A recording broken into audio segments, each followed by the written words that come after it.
Alright, welcome back to Sonic Heroes, where we are going to play through the worst stage in maybe any 3D Sonic game. Boy, Amy sure doesn't give up that easy. What is this place? Sure is bright here. We got some time.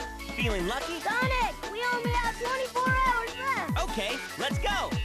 Casino Park and Bingo Highway are the absolute worst stages in any Sonic game. Roads are all part I will fight anyone who disagrees with me on this. These levels are so bad. They go on for so long. The pinball sections are so... They control so badly. It's unbelievable. It's one of those things that might look like easy, but once you actually play it, it becomes just absolutely nightmarish. The characters you're probably going to see me play as the most in these levels are Tails and Knuckles. Here we go. Sonic isn't really as useful because he's too fast. This is when the speed actually does become a problem, because there's a lot of smaller platforms in this level. You kind of don't really want to be messing with Sonic, because he gets slide off very easily. So Tails is probably the best character for these levels, due to the fact that you can, kind of adjust your speed, and if you're about to make a mistake in the platform, you can just fly back up. So getting out of these pinball sections is what you want to do as quickly as possible, but a lot of the times they just don't let you do that. I'm trying to make it up top there, but you're going to see the game is actively working against you in a lot of these scenarios, and it just makes this level not fun. Folks, it's just not good. So I'm trying to aim myself up here, and I somehow thankfully got it. The Chaotix have a mission where you have to go through this level and collect like 200, 300 rings, something like that. It can be annoying, but sometimes it can be easy. But there are also Eggman like slots in the slot machine that take away like all of your rings, or a good majority of your rings, and it's very time consuming. Not only are you fighting against the just genuinely bad controls in the pinball sections, you also can just arbitrarily get all of your rings taken away from you. So that's pretty cool. Now here's the thing that I always forget about. When you are selecting a character and you get out of the pinball section, what I usually want to do is switch to another character. Do not do that until all the characters spawn behind you, because otherwise you're going to switch back to a character that's probably still in the pinball machine. And sometimes you're going to switch back to a character who's literally about to die and go off a cliff, and that'll just kill you like outright, and that's very annoying. Like, exactly that. And this. So, that's just something I learned over the course of playing this game, is that you really just be careful. The game is actively fighting you at every step of the way in a lot of these very bad levels.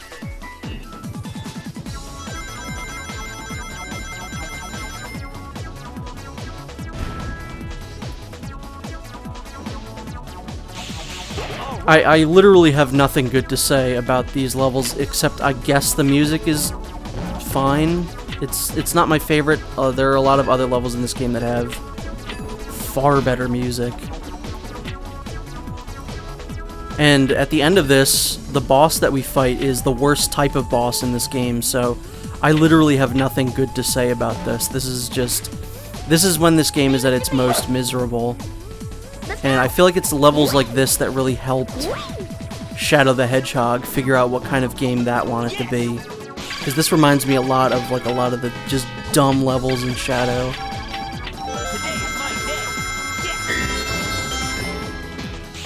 Also, this is the first game that they didn't really have an excuse for Knuckles to be here, which I'm fine with. Sometimes it works, sometimes it doesn't. Like games where he just shows up and is just there, kind of hanging around, are times where it's like, what's going on here? Isn't he supposed to be doing something right now? But other games, like this, it's not really that big of a deal. They needed his help, whatever, he's here. But later on, it gets to be a lot more, like, dubious as to whether or not he needs to be here. And I would kind of rather them just kind of have Knuckles be here, rather than have to fit the Master Emerald into every single game he's in. Because even by Sonic Adventure 2, I would say that's fairly annoying. So I don't mind his inclusion here, but it will get kind of weird as the games go on. So yeah, you're seeing I'm kind of focusing on leveling up Tails and Knuckles a little bit more than Sonic in this level, because they are really way more useful than he is in this. If this was a normal level, I would use him for sure, but it's not.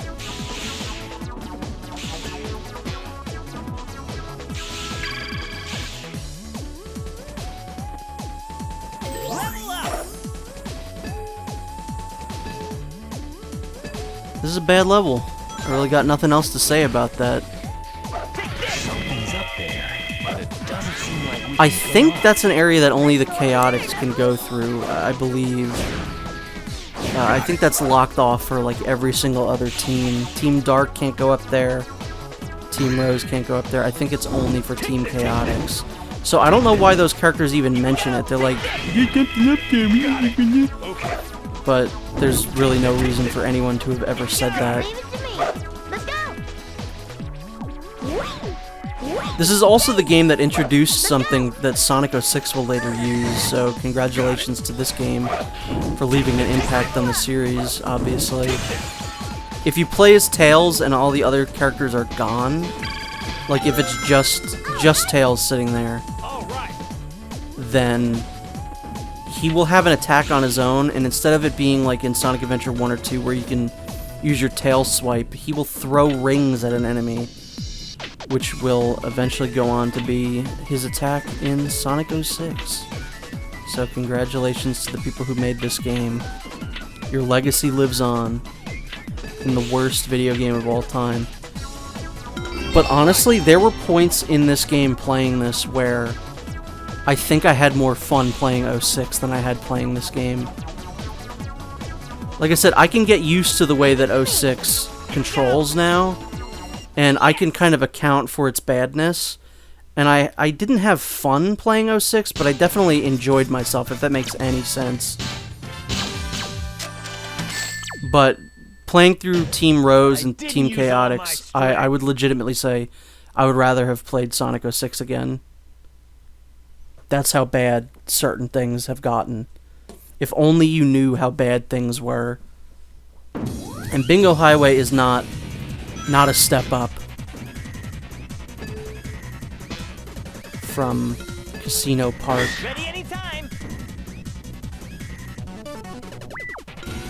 Because there's still the pinball sections here, but you've also got these really slippery to control sections where you're running down a highway where there are a lot of bottomless pits, and things are just not fun, and we don't like to see them.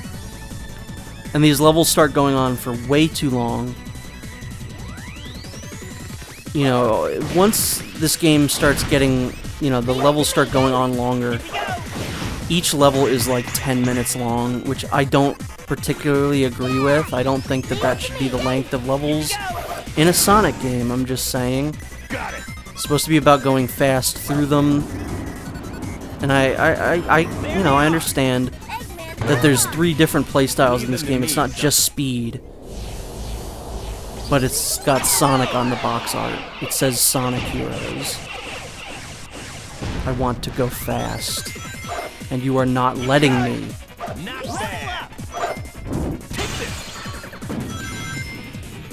So yeah, these, no matter who you play as, just control slippery. It's like they've been lathered with butter. So, it's just not, it's not fun. It's not a good level. But after this level and the next level, things start to pick up again for sure. There's a lot of very good levels in this game. There's only 2 that I would say are very, very bad. Let's go. And the next level might only be me. Like, I'm sure the next level has its fans, but I don't like it. Yeah, this is when it gets very dangerous. There's bottomless pits, there's areas that don't have ledges so that you can just fly right off. And it just gets not fun to control. There's bumpers and flippers bumping you and flipping you all over the place. I don't want to see it. However, thankfully, there are a lot of these sections here, the pinball tables, where you can kind of just drop down and the section will be over, or like that, you can kind of finesse it to just get out of there as quick as possible. So Tails, when he's like level 1 or not leveled up at all, he can really only stun enemies, which is not very nice. He's kind of useless until you get him all the way up. And then, like I said before, he becomes a force to be reckoned with. And Tails is very nice for platforming. It's like the safe mode, basically. So each character does have their strengths and weaknesses, which I like.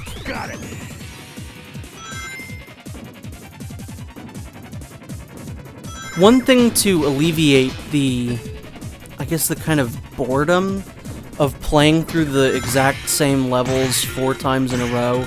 You know, they tried to do with Team Sonic's normal mode, Dark is hard, Rose is easy, Chaotix is mission mode. Like, that alleviates it somewhat, like at least you're not going through the same levels the same way each time. But something that they could have done to maybe mix it up a little bit is to just move the placement of some levels.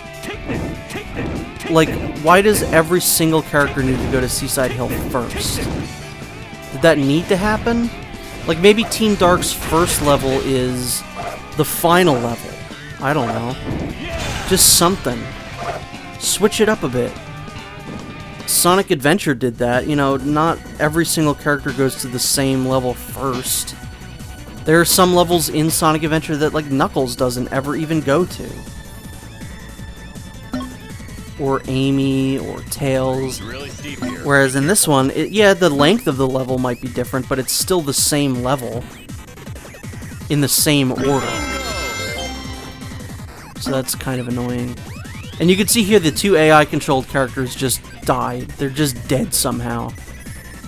So if I die as Knuckles, that's it. I can't switch to anybody else. Which I think is annoying. I think they should give you some sort of a redo. At the very least, they should leave it up to the AI.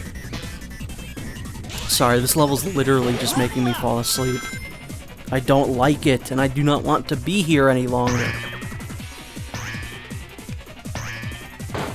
And yeah, this is one of those things where, as I said in the beginning, like Sonic Adventure 2, I've had very mixed thoughts towards this game over the years, specifically in recent years. And usually when I think of this game, honestly, I do think of like this level and the next level, and I'm like, yeah, those aren't fun. Or I think about trying to get the Chaos Emeralds, which is incredibly frustrating and not at all fun. And then I think about, like, is it even worth getting the Chaos Emeralds? The final story isn't really that spectacular. Got it. Level up. It's fine, but it's not, you know, it's not Sonic Adventure 1 against Perfect Chaos or anything like that. I would honestly say, if you want to play this game and don't care about the story or don't care about anything like that, your best possible option for playing this is play Team Sonic, then play Team Dark, and then don't ever touch the game again. Because those two were definitely the most fun that I had, was between Team Sonic and Team Dark. Leaning more towards Team Dark. Because I like the characters, their banter is fun, and I think the increased difficulty was a little bit better. The levels, I think, are built a little bit better around Team Dark and their mechanics. I don't know. Maybe that's just me. Cool, very good game, very well made, nice. This is where the quality control started to kind of diminish a little bit. Which you'd think that wouldn't be the case. It seemed like the quality control issues were like, this is our first game that's not on a Sega console, who cares? Where the real mindset should have been, this is our first game not on a Sega console, we have to make people realize, like, yeah, we can do this. So, I don't know what went wrong. But I definitely found myself glitching through things a little bit more often in this game than I've really ever had happen in Sonic Adventure 1 or 2. This is when the fall definitely started to happen. I think this game is kind of put into two categories now, as either the last good Sonic game for a while or the first bad one. And like I said, I don't think it's as clear-cut as that. I think it's mediocre. I think some stuff in this game works really well, and other stuff makes me want to pull my hair out and makes me want to die. It makes me like wonder why I ever liked this series to begin with. So it's a bit of a mixed bag, but I will say it has gotten maybe a bit of an unfair reputation along with a lot of other Sonic games. This was driving me absolutely nuts, by the way. I could not do that. I think it, like I said, I've said a couple times already, and I'm going to stop saying it now. At least playing through Sonic's story, Team Sonic, is at least worth it if you want to play this game. You'll get some sort of fun out of it, I think. This I remember as a kid, I used to hate this so much, trying to get into the goal ring. It took me so long. And it's still annoying. Like, I could just sneak in through there, but the game says, no, you're going over that loop now for no real good reason. I could just sneak my way in through the middle there, but not gonna happen.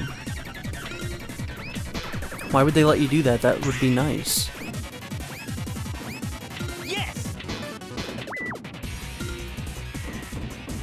I was getting very frustrated at this part.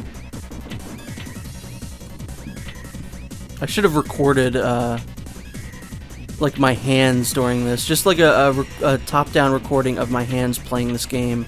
See my hands just tense up and, like, grip the controller and, like, want to throw it. I think that would have been a fun little extra. Just in the corner of the screen, you just see my hands getting progressively more and more angry. Guess that's about it. There's a man outside of my house yelling "go," and I don't know what he's doing. And then my dog is mad at him. Why not have some fun while you can? After all, you only have one game, and we know who's going to win. Get them! So these are the worst types of levels. There's two of them in each story. This is Robot Carnival, which is basically just every single enemy in the game you're going to have to fight. And again, I kind of wanted to do this as you're supposed to. I could use the glitch, which, I mean, I'm going to use, but I'm not going to use it as frequently as, you know, maybe other people would. But the Team Blast glitch I could use, and again, I'm going to, but not as frequently as you would see other people maybe do. It's when there are a lot of enemies on screen, I think I'm going to use it.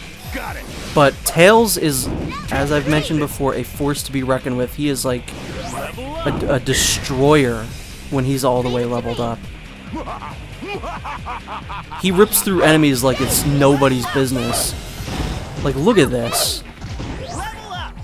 That's an entire wave of enemies done within seconds. Surprisingly, I will say that I think Team Chaotix has the most annoying versions of these levels. You'd think it would be Team Dark, and they definitely do have way more enemies, but Team Chaotix, they throw like more weird little things in there, like you have to attack enemies with cannons, and it's very annoying. I would say Team Chaotix probably has the worst go of it. I don't know what Tails is doing here. Sometimes it just gets caught on something. The auto-aim isn't fantastic. Sometimes he'll just hit a spring or something above you, or just something you really genuinely don't want to deal with.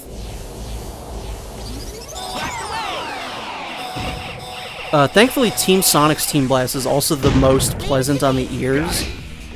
Sonic's is just, you know, a couple sound effects. Team Dark has like a big laser beam that's kind of annoying to listen to. Team Rose. I guess Team Rose is pretty pleasant too, but Team Chaotix is really annoying to listen to. Leave it to me. So be grateful once again that I'm only playing through Team Sonic. Yeah, that was probably a waste there, not gonna lie. I thought there were more enemies spawning in than there actually were. Too cool. Yeah, these just, they bring the pace of the game way down. It's such a standstill moment playing through these. It's very frustrating. I remember there's one as a kid as Team Dark that I just could not beat. I was stuck on that for so long. Because of the increased difficulty and because of the fact that I think I only ever wanted to play as Shadow. So I tried to play the whole thing as the Sonic, like the speed character, which I would really not recommend doing in a boss battle like this. Because Sonic's homing attack can just make him fly off the stage, or sometimes he's too slippery and will just kind of die. So I would not recommend that.